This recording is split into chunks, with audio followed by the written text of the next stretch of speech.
tokoh pejuang bangsa itu banyaknya itu ya berasal dari Bukit Tinggi dan Agam. Kalau kita lihat, contoh, saya melihat Bung Hatta berasal dari Bukit Tinggi. Itu siapa yang tidak mengenal? Lanjut.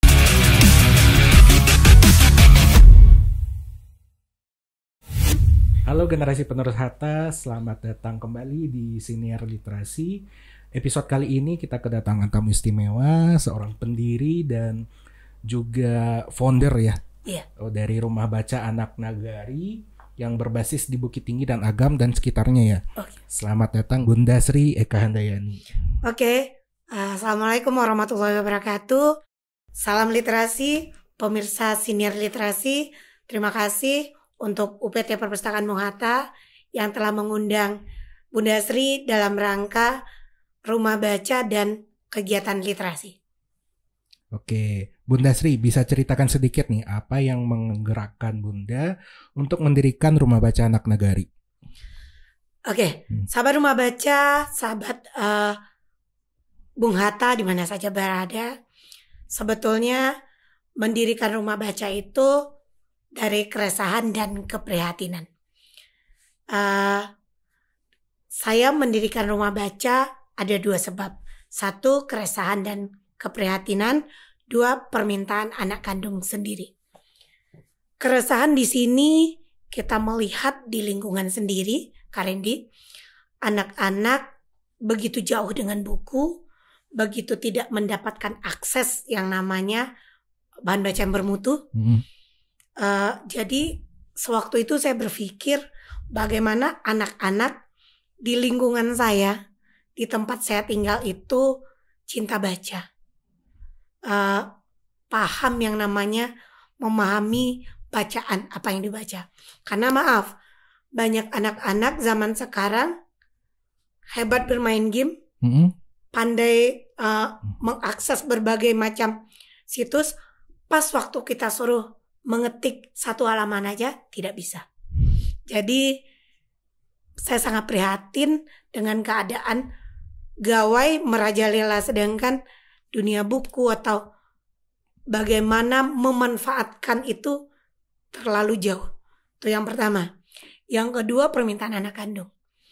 Sewaktu itu anak kandung saya berusia 3,5 tahun. Sudah lancar baca. Dia berpikir bagaimana buku-buku di rumah baca kita, di rumah kita belum punya rumah baca, rumah kita ini kita berikan kepada abang-abang, kakak-kakak. Gimana caranya nak? Ya kita buat pustaka di rumah. Waktu itu rasanya permintaan anak kecil, saya bilang sabar-sabar, nanti kita buat. Pertanyaan itu berulang. Akhirnya saya janjikan nanti Bunda pindah mengajar ke Bukit Tinggi, kita buat di rumah kita sendiri di Kabupaten Agam gitu. Oke. Nah, berarti sudah tertanam dari kecil ya, dari putra atau putri? Putra. Putra Bunda untuk minat bacanya tuh sudah tinggi gitu. Sebetulnya gini. Saya ingat waktu kuliah. Ya. Saya kuliah dari D2, S1, S2, sekarang S3. Emang di pendidikan. Sudah pendidikan dasar. Sewaktu itu dosen saya bernama Ibu Farida dan Pak Zainal Abidin. Seandainya saudara tidak akan menjadi guru, saudara akan menjadi ibu rumah tangga. Kalau ingin menjadi ibu rumah tangga, pingin anaknya pintar, dekatkan dia dengan buku. Itu cerita dari dosen. Itu tuh betul-betul saya buat di diary saya. Saya pingin anak yang pintar, pingin anak yang cerdas. Jadi emang kata dosen saya, dekatkan anak dengan buku. Dan waktu itu saya juga merasakan, saya sejak kecil itu didekatkan orang tua emang dengan buku seperti itu. Jadi saya praktekkan kata dari dosen saya. Di waktu saya hamil, bagaimana saya ikut parenting, saya ikut yang namanya kelas ibu hamil. Dari hamil tuh bagaimana musik-musik didekatkan ke perut kita, membacakan buku. Walaupun rasanya kan kalau orang awam dalam tanda kutip ngapain baca buku, anak aja belum ada. Jadi di 2 bulan usia anak saya sudah pesan buku bantal, buku karet. Kan usia anak menggigit-gigit tuh udah ada bukunya, selain untuk sensori. Memang dari kecil. Bahkan dari kandungan ya sudah mulai dikenalkan dengan buku, dan bisa dibilang berhasil ya. Tercermin dari permintaan putra bunda yang mau gitu dibikinkan perpustakaan di rumah. Iya. Itu sangat berhasil. Kita punya 2 anak. Yang satu betul-betul seperti itu. Ya jauh kali dengan yang nomor 2 yang prakteknya beda nih. Karena dia udah punya rumah baca di rumah. Jadi rasanya dia udah lihat buku setiap hari. Mungkin ya tidak seperti yang pertama betul-betul ini loh nak bukunya ini ya kita bacakan kita. Kalau itu kan dia udah baca sendiri, ya memang beda. Berarti yang pertama dikenalkan, yang kedua mengenal sendiri. Mengenal sendiri, memang Oke, beda. luar biasa. Baik, Bun, dari semua tempat nih, kenapa memilih basisnya itu di Bukit Tinggi Agam dan sekitarnya? Sahabat, di mana saja berada. Pertama, kenapa kita memilih di Bukit Tinggi Agam dan sekitarnya? Kita melihat tokoh pejuang bangsa itu banyaknya itu ya berasal dari Bukit Tinggi dan Agam. Kalau kita lihat, contoh, saya melihat Bung Hatta berasal dari Bukit Tinggi. Itu siapa yang tidak mengenal? Lanjut Buya Hamka, Rasuna Said juga berasal dari Bukit Tinggi Agam. Jadi saya berpikir, pertama selain saya bertugas di Bukit Tinggi, berumah di Kabupaten Agam, saya juga merasakan ini adalah tokoh-tokoh yang perlu kita kenalkan lagi. Karena anak-anak sekarang tidak mengenal lagi tokoh-tokohnya. Kalau kita berbicara tentang Bung Hatta, beliau tahu ya Bung Hatta wakil presiden. Hanya segitu. Rasuna Said ya tokoh wanita dari Kabupaten Agam. Beliau juga mengenal Hamka ya tokoh dari Kabupaten Agam. Hanya begitu. Dia tidak mengenal secara detail. Makanya di rumah baca kita juga ada yang namanya pengenalan tokoh. Tidak hanya tokoh dari Bukit Tinggi dan Agam, tokoh dari Sumatera Barat, bahkan dari luar Sumatera Barat kita kenalkan. Jadi kita mau bagaimana saya lahirnya di kota Bukit Tinggi, besarnya di Kabupaten Agam, ingin membesarkan nagari saya. Ingin membesarkan kalau Bung Hatta orang kenal, Hamka orang kenal. Bagaimana nagari saya, yaitunya nagari Gadoy dan sekitarnya, Bukit Tinggi dan sekitarnya, tetap dikenal. Bukan hanya orang mengenal secara, oh iya Bung Hatta, oh iya Hamka, bukan itu lagi. Tapi orang mengenal bukti sejarahnya itu tertulis. Bahkan anak-anak kita maunya ada penerus Hatta, penerus Hamka, dan lain-lain.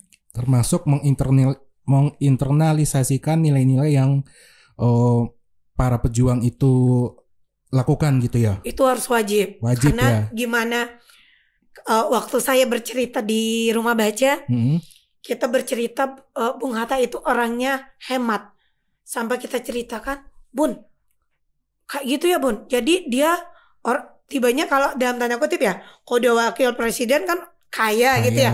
Kok dia nggak terbeli Bun sepatunya? Rasanya kalau pikiran anak sekarang nggak mungkin. Tapi itu kenyataan loh nak. Dan bahkan sabun mandinya aja ditempel supaya itu dengan hematnya. Jadi anak-anak itu sudah mulai, bahkan kita kan melihat anak-anak itu dari orang tuanya. Bun, cerita bunda kemarin gini ya. Kenapa? Ya nggak boleh, harus berhemat.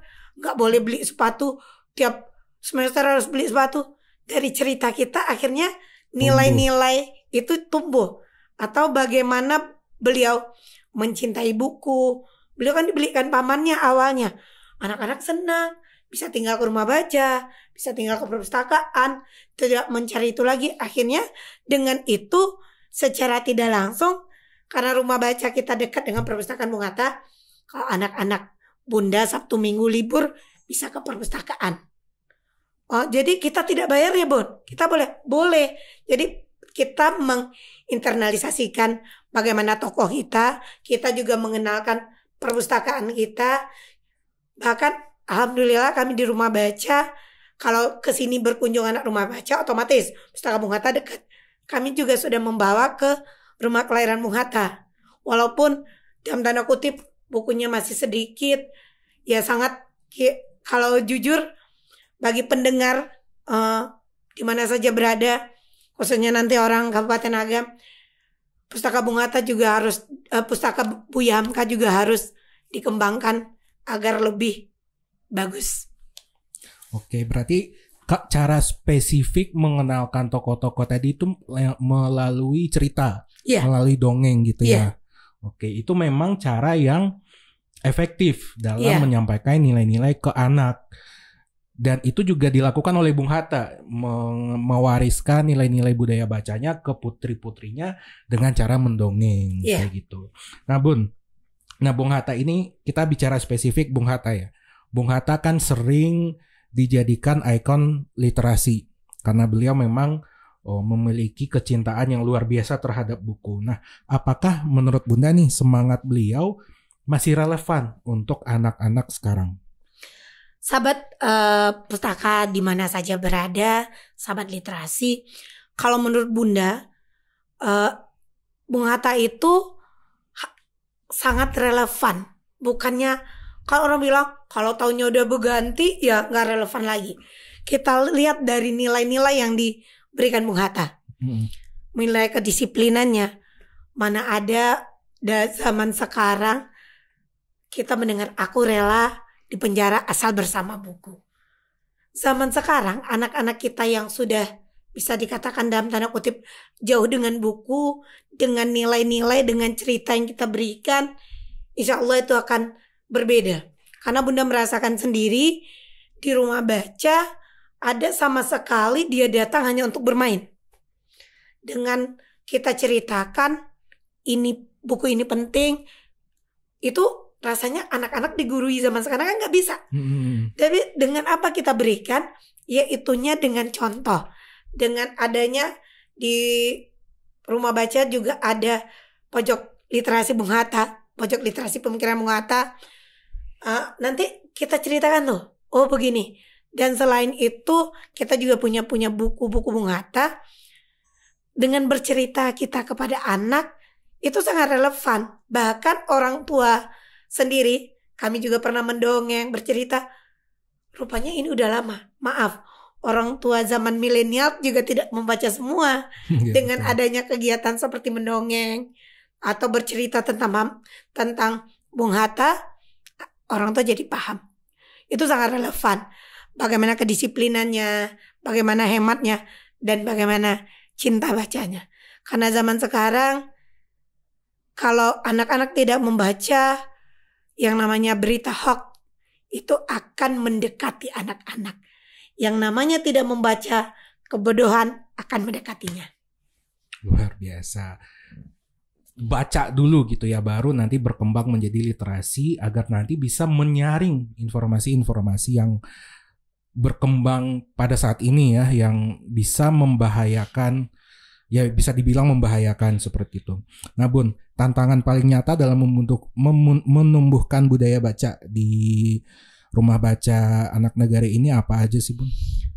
Oke, sahabat rumah baca, sebetulnya tantangan yang paling besar bagi kami itu adalah di rumah baca kita telah memberikan waktu untuk anak-anak, untuk mahasiswa dan untuk semua. Bagaimana yang namanya membaca.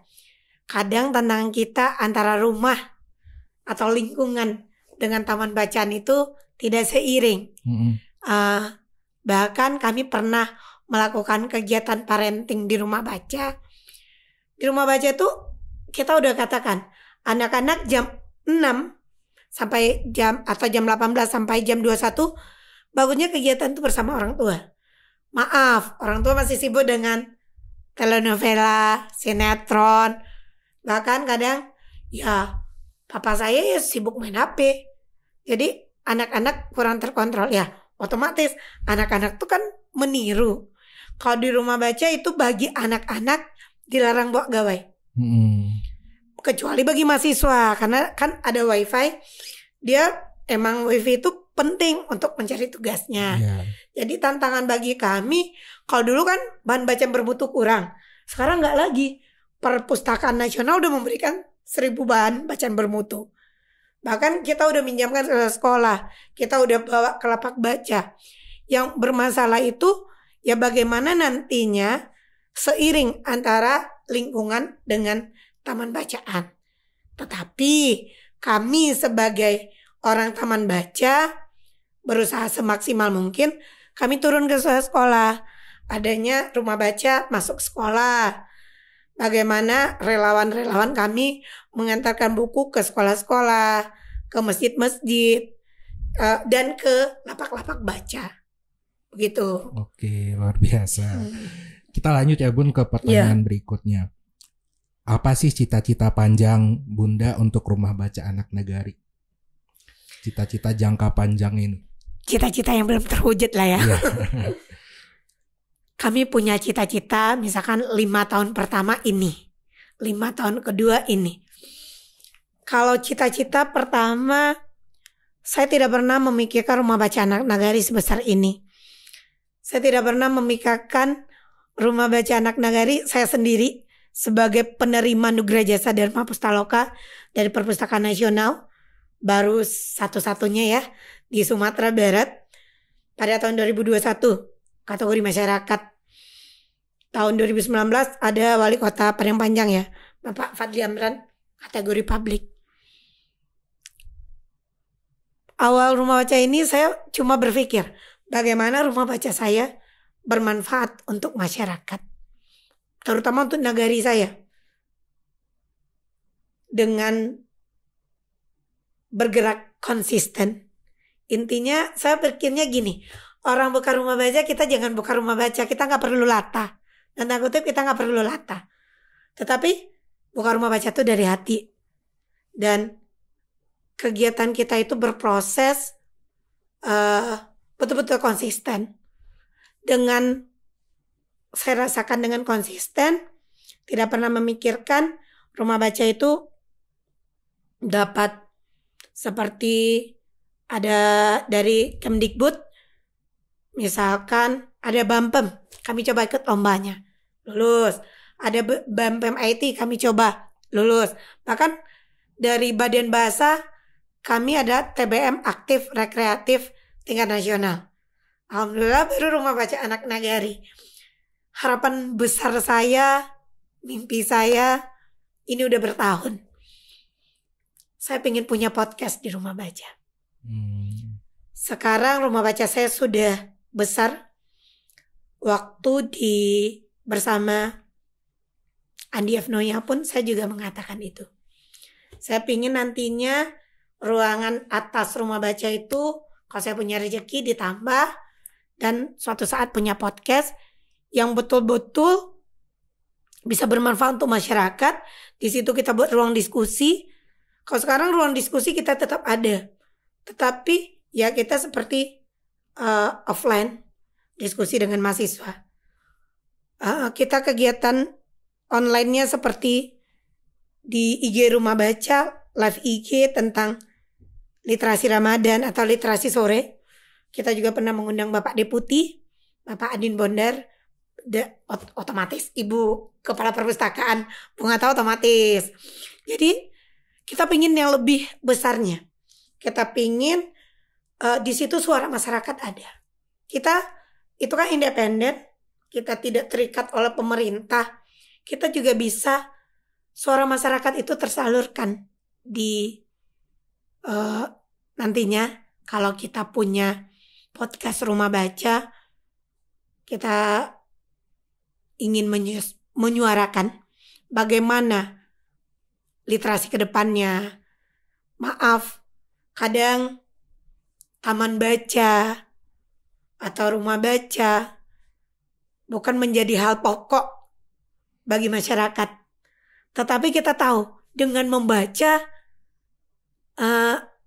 cara pandang itu akan berubah. literasi itu kan bukan hanya baca tulis. Betul. Kadang maaf bicara orang mikirkan ya membaca menulis aja di rumah baca. Tidak, literasi itu banyak. Bahkan literasi dasar itu harus kita lakukan.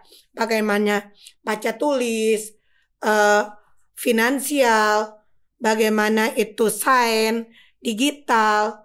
Semua literasi itu harus kita lakukan. Maaf, tidak hanya baca tulis gitu. Jadi impiannya punya podcast, impian terbesarnya Rumah Baca harus lebih besar dampak dan manfaatnya.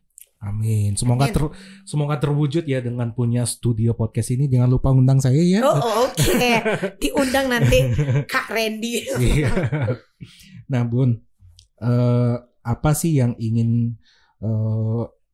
Bunda inginkan untuk orang luar tahu tentang semangat literasi dari Nagari? Sahabat Rumah Baca di mana saja berada, kita tahu yang namanya semangat literasi itu harus ditingkatkan. Apalagi ini Nagari. Nagari kita itu harus mengakar rumput sebetulnya. Kita tahu kalau yang saya rasakan, bagaimana kita akan membesarkan bangsa jika Nagari atau kelurahan kita tidak bisa kita membesarkan. Karena kita tahu identitas akar dari bangsa itu bermulai dari dasar nagarinya. Nagari bukan sekedar wilayah administrasi, tetapi menurut saya Nagari adalah wilayah nilai adat, nilai pendidikan, nilai juangnya di sana. Jadi dari Nagari itu kita mengawal pendidikan kita. Dari Nagari kita buka cakrawala kita. Dari Nagari inilah kita buka bagaimana anak bangsa kita ke depan. Karena saya mendirikan Rumah Baca Anak Nagari ini berarti saya membuat komunitas atau saya menyentuh jantungnya Nagari. Karena orang menilai perpustakaan itu kan ya biasa-biasa saja. Tetapi pustaka itu adalah jantungnya suatu peradaban. Jadi di sini saya menyentuh Nagari, dimanapun Nagari itu berada. Yuk kita mulai dari peradaban. Dari bagaimana pustaka dari Nagari, taman baca di Nagari itu berkembang, begitulah Nagarinya.